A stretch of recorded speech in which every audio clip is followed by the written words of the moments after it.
Happy anniversary. আচ্ছা আচ্ছা ঠিক আছে, এবার দে, এবার কেটে দাও, দাদাকে মুখে তুলে দাও।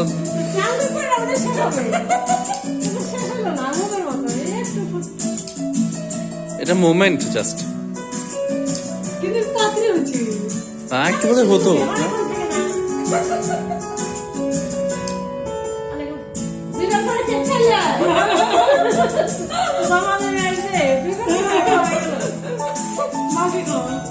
দুজন মিলে খাওয়া, অল্প অল্প করে নাও, দুজন মিলে খাওয়া।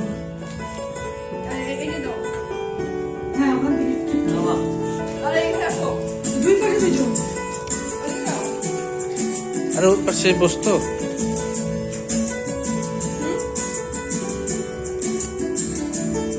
এদিকে দেখ, বসে এদিকে দেখো, খাও খাওয়া, মানে হা করে মা মুখ বড় হয়ে গেল। এবার তোমার এবার দুজনে প্রণাম করো মাকে। না দাঁড়াও, আচ্ছা হাত দিও। না না আগে